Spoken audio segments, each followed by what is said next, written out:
Assalamualaikum warahmatullahi wabarakatuh. Perkenalkan, nama saya Ziyadatun Nikmah. Saya dari kelas 2B Pemikiran Politik Islam. Di sini saya akan menjelaskan tentang birokrasi yang rasional atau burai rationality, dan birokrasi yang buruk atau burai patologi, birokrasi yang netral atau value free. Baiklah, yang pertama di sini saya akan menjelaskan tentang birokrasi dalam makna yang baik dan rasional atau birau rationality. Di sini terdapat dalam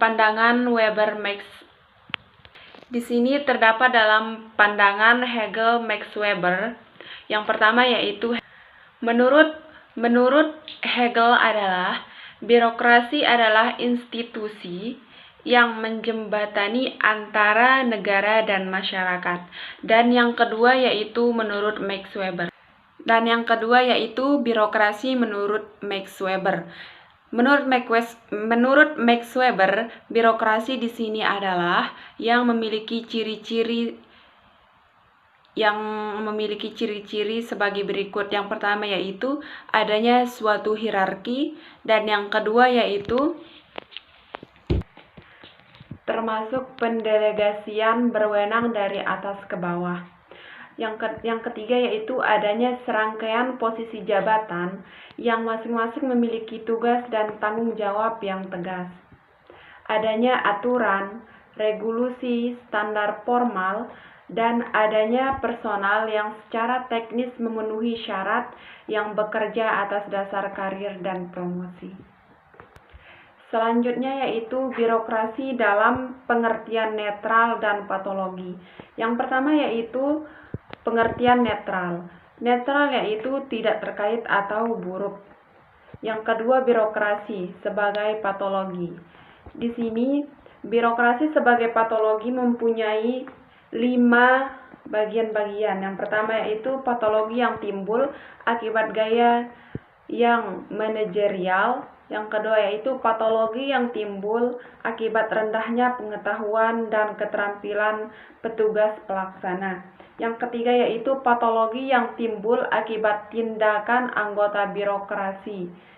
Yang keempat yaitu patologi yang timbul akibat perilaku negatif birokrat. Dan yang terakhir yaitu patologi yang timbul akibat situasi internal berbagai instansi dalam lingkungan pemerintah. Selanjutnya yaitu unsur penting birokrasi. Yang pertama, struktur organisasi birokrasi. Yang kedua, visi organisasi birokrasi. Dan yang ketiga yaitu aparatur dan pejabat birokrasi. Yang keempat yaitu fasilitas birokrasi. Dan yang kelima yaitu manajemen kepemimpinan birokrasi. Selanjutnya yaitu klasifikasi birokrasi di Indonesia. Dilihat dari sisi pelaksana, birokrasi terbagi menjadi 2. Yang pertama yaitu birokrasi sektor privat, yang kedua yaitu birokrasi sektor publik. Dan selanjutnya dilihat dalam arti luas dan sempit, birokrasi terbagi menjadi 2. Yang pertama yaitu birokrasi eksekutif dan yang kedua birokrasi negara. Dilihat dari tingkat pemerintahan, birokrasi terbagi sebagai berikut. Yang pertama yaitu pemerintahan pusat, yang kedua pemerintahan provinsi, yang ketiga pemerintahan kabupaten atau kota, dan yang keempat yaitu pemerintahan desa. Selanjutnya yaitu fungsi dan peran birokrasi. Yang pertama yaitu melaksanakan pelayanan publik, yang kedua yaitu pelaksanaan pembangunan dan profesional atau menit sistem, yang ketiga yaitu perencana, pelaksana, dan pengawas kebijakan atau manajemen pemerintahan. Yang keempat yaitu alat pemerintah untuk melayani kepentingan atau abdi masyarakat dan negara yang netral, dan bukti merupakan bagian dari kekuatan atau mesin politik yang disebut dengan netralitas birokrasi. Tujuan birokrasi.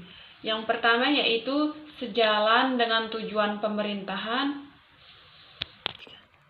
Selanjutnya yaitu melaksanakan kegiatan dan program demi tercapainya visi dan misi pemerintah dan negara. Yang ketiga yaitu melayani masyarakat dan melaksanakan pembangunan dengan netral dan profesional. Yang keempat yaitu menjalankan manajemen pemerintahan mulai dari perencanaan, pengawasan, evaluasi, koordinasi, sinkronisasi, represif, preventif, antisipatif, dan resolusi.